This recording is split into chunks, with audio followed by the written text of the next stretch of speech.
Bonjour à tous, très heureux de vous retrouver. J'ai 50 ans, je suis marié, j'ai 2 enfants de 19 ans et 16 ans. Dans la vie, je suis dirigeant d'un cabinet de conseil qui aide les maires à gérer leur ville. Je fais du recrutement de cadres, de la formation d'élus, de l'audit. Sur cette compétence, je suis rentré dans l'équipe municipale en 2014 et j'ai démissionné il y a maintenant 10 mois. J'étais jusqu'à présent l'élu au tourisme de la ville et élu communautaire à la Cobas. Pourquoi avoir choisi de quitter une place confortable dans la majorité pour vous présenter aujourd'hui? Tout simplement, d'abord en 2014, j'ai été très fier qu'on me propose cette fonction d'élu au tourisme. Quand on connaît mes origines sociales, être élu de sa commune, c'est une très grande fierté et j'ai assumé la fonction pendant ces 5 ans avec beaucoup de plaisir.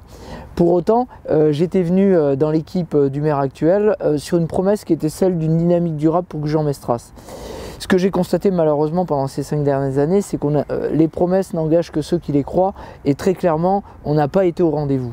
Si je prends l'exemple de la déforestation, on a détruit l'équivalent de 50 hectares en 5 ans. Très clairement, c'est pas pour ça que j'étais venu. Par ailleurs, j'ai constaté une pratique qui est un peu usée et dépassée, où le clientélisme et le quotidien, le manque d'anticipation et de vision stratégique, le quotidien là aussi. En tout cas, ça n'a pas correspondu à ce que je voulais faire et ce que j'avais comme vision pour ma ville. Et donc du coup, j'ai préféré m'engager et vous proposer le projet Osons changer d'air. Votre programme repose sur 4 axes forts. Est-ce que vous pouvez nous les présenter? Oui, avec grand plaisir. Le premier axe, c'est la ville à pas d'homme. Dans cette ville à pas d'homme, on imagine une ville où on crée des lieux de rencontre, de partage et où les néo-gujanais et les plus anciens se rencontrent, co-construisent, vivent des expériences ensemble. Concrètement, ça va prendre quelle forme? Un centre-ville, vous allez trouver un marché couvert, vous allez trouver une halle commerciale, vous allez trouver un centre pluridisciplinaire avec des médecins et des spécialistes. Vous allez trouver des espaces tertiaires commerciaux où des entreprises pourront s'installer. Vous allez trouver du logement, parce qu'aujourd'hui à Gujan on en manque beaucoup, des logements pour toutes les catégories, du plus jeune au plus ancien, des formes nouvelles d'habitat avec de la colocation par exemple pour les jeunes ou pour les personnes âgées. Voilà, vous allez trouver en fait l'essentiel des services qu'on peut espérer trouver dans une ville de 20 000 habitants. On va ensuite, dans cette ville à pas d'homme, créer et redynamiser nos quartiers d'origine, Meyran, Gujan, la Hume, Meyran, et on va leur donner un coup de booster pour qu'ils aient une offre de service et que les gens n'aient pas à prendre leur voiture pour faire leur commerce, leur service de première nécessité. Dans le même esprit, on va retourner la ville vers la mer et on va investir les 7 ports et en faire un lieu de balade, un lieu de vie. Dans le même esprit, on va développer les modes alternatifs et là on va vous proposer une palette de services assez nouveaux et notamment ce dont on est peut-être le plus fier parce que c'est une idée qui vient de vous, qui vient du terrain, c'est le bus zigzag. Le bus il va passer devant chez vous tous les quarts d'heure, ce sera un bus à énergie passive et l'idée c'est qu'il ne va rien vous coûter mais il passera devant votre maison, donc on espère que vous le prendrez et vous le prendrez très nombreux. Le troisième axe, c'est une ville entreprenante, c'est une ville rayonnante, c'est une ville de référence qui soit innovante. Aujourd'hui, ce que je regrette à Gujan, c'est que moi j'ai connu un Gujan qui était rayonnant quand j'étais enfant. Aujourd'hui, on a d'énormes talents sur ce territoire, que ce soit dans le domaine du sport, de l'ostréiculture, de l'économie tout court. On a des gens, mais personne ne le sait. Notre idée aujourd'hui, c'est de faire rayonner ces talents sur le territoire et de faire rayonner notre territoire. Donc on va créer toute une activité économique qui va se traduire par 500 emplois. En tout cas, c'est notre objectif politique. Ça va se traduire par la création d'un incubateur, d'une pépinière, d'un accélérateur en fait de création d'entreprises dans tous les domaines qui sont les domaines forts de notre territoire, que ce soit le tourisme, la culture, le sport et puis des domaines émergents comme l'énergie, l'environnement. En tout cas, on va créer les conditions pour que les acteurs économiques soient identifiés, reconnus, valorisés et puis en bout de course, si je puis dire, ou en tout cas à côté de ces entreprises, vous avez le tissu artisanal et commercial qui mérite une attention particulière et vous verrez que nous leur proposons une palette assez originale d'accompagnement et notamment lors de leur installation, la prise en charge de leur loyer ou la réduction de leurs taxes foncières. Alors le dernier axe, c'est la ville à votre service. comme je vous l'ai dit tout à l'heure, ce que nous souhaitons, c'est que vous soyez au cœur de nos préoccupations et de celles de la cité.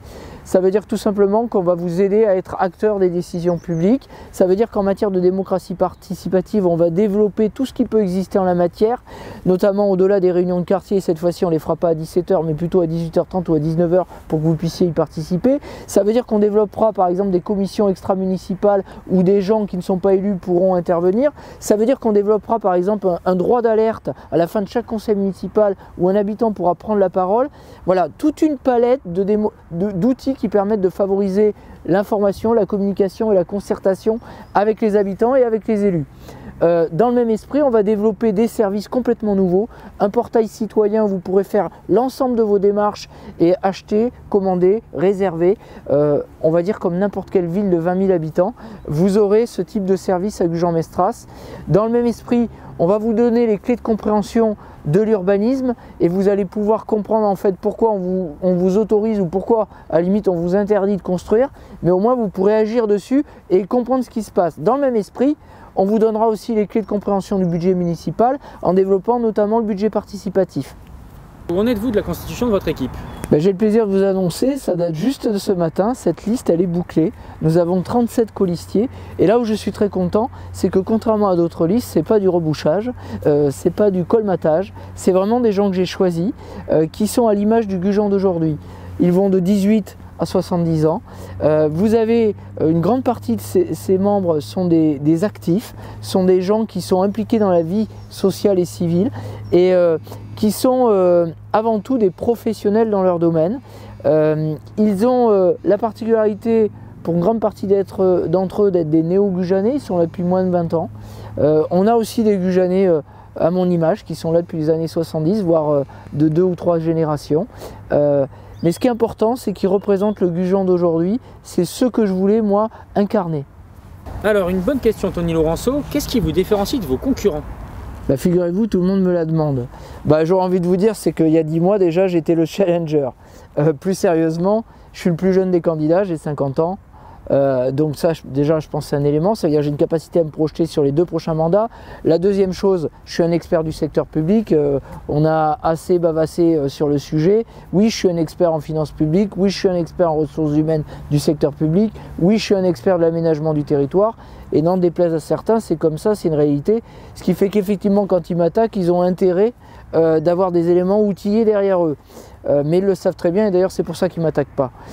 Troisième point, et c'est pas neutre, les mêmes aujourd'hui qui se présentent face à vous, c'est ceux qui font que la commune est dans l'état où elle est. Que ce soit le maire actuel ou son ex-premier adjoint pendant 10 ans, aujourd'hui la déforestation c'est bien le produit de leur travail commun. 50 hectares détruits de forêt, c'est pas une vue de l'esprit. 2 classes maternelles fermées dernièrement, c'est pas une vue de l'esprit. 4000 m² de surface commerciale disparue, on est la seule commune du bassin à avoir perdu des mètres commerciaux, c'est pas un rêve, c'est la réalité. Dernière chose, et ça me touche plus particulièrement en matière de ressources humaines, 1700 chômeurs de longue durée. On a quand même un candidat qui est conseiller départemental qui est censé intervenir sur ces questions-là. Moi j'ai envie de dire, mais que fait la police? Et on ose me dire que j'ai participé à la majorité. Oui, effectivement, j'ai participé en tant qu'élu au tourisme et je me suis occupé de tourisme et pas d'autre chose. Il y avait déjà fort à faire avec 800 000 visiteurs annuels, 12 salariés, un budget de 700 000 €, enfin, etc., etc. J'avais déjà beaucoup à faire. Et puis accessoirement, moi j'ai un vrai métier. Je vous rappelle d'ailleurs au passage que je n'ai pas touché à 1 € d'indemnité pendant ces 5 ans. Il y a ceux qui parlent d'intérêt général, il y a ceux qui le pratiquent et le vivent, et je pense que je fais partie de cette deuxième catégorie. Tout le monde sait qu'à Gujan, il y a 3 candidats. Oui. Il est possible que vous vous retrouvez à 3 au second tour aussi. Qu'est-ce que vous feriez au second tour? Alors j'ai envie de vous dire, je suis à peu près persuadé qu'on sera 3 au deuxième tour. Déjà, c'est la première chose. La deuxième chose, c'est que moi, je vous l'ai dit, je suis plutôt un leader. Donc moi, j'y vais pour gagner, avant tout.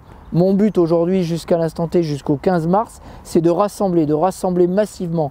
Donc ce que je vous invite surtout à faire, plutôt que de vous poser la question du deuxième tour, c'est de faire en sorte qu'on soit justement devant et avec le maximum de voix possible. Alors Tony Laurenceau, quelles sont vos principales qualités? Alors toujours difficile de parler de soi, je crois que ce qu'on me reconnaît, c'est d'abord de l'écoute. Je suis quelqu'un d'extrêmement attentif à autrui, extrêmement bienveillant, ce qui ne veut pas dire d'ailleurs qu'on n'est pas exigeant quand on est bienveillant. Je suis fédérateur, certains diront charismatique. J'ai une capacité à emmener les gens avec moi et les amener avec mes projets. Par ailleurs, j'ai une vision à 360 degrés des sujets. J'arrive à très vite définir les enjeux, à voir les enjeux et à avoir une vraie vision stratégique, ce qui n'empêche pas d'avoir les pieds dans le cambouis et d'être au plus près du terrain et dans l'action. Je crois qu'il faut avoir les deux quand on est maire. Et puis je crois aussi, ce qu'on me reconnaît assez facilement, la dynamique, l'énergie, le positivisme. Je vois toujours le verre à moitié plein et pas à moitié vide. C'est une vraie caractéristique chez moi et c'est ce qui fait que je m'autorise à rêver. Et c'est ce qui fait d'ailleurs que je suis là aujourd'hui devant vous, parce que depuis que je suis tout petit, si j'avais écouté tout le monde, ben je n'aurais jamais quitté ma classe sociale, je ne serais jamais devenu élu, je ne serais jamais devenu chef d'entreprise. Et aujourd'hui, tous ces rêves, je les ai réalisés. Et j'espère que vous me ferez l'honneur de me permettre de faire celui d'être maire. Est-ce que vous pouvez aussi nous donner vos principaux défauts? Alors, c'est toujours difficile de parler de ces défauts. Ce que je peux vous dire, c'est que l'assurance que j'ai, elle peut souvent être mal interprétée, c'est-à-dire qu'on n'est pas habitué en France à avoir des gens qui sont convaincus, portés par leur enthousiasme. Certains voient ça comme de la prétention, de l'orgueil. Ce que je peux vous dire, c'est que je crois être au contraire extrêmement humble, extrêmement discret. J'ai toujours dit d'ailleurs, je suis plutôt un homme de l'ombre, je suis le conseil qu'on ne voit pas. C'est vrai que pour cette campagne, je suis devant et j'avoue que dans l'exercice, je me révèle et j'y prends du plaisir. Voilà ce que je peux vous dire en tout cas sur ce qui pourrait être une perception d'autrui. Votre mot de la fin? J'aurais envie de vous dire, le mot de la fin il est assez simple. Le 15 mars, allez voter. Vous trompez surtout pas de liste. C'est Osons changer d'air et c'est Tony Laurenceau.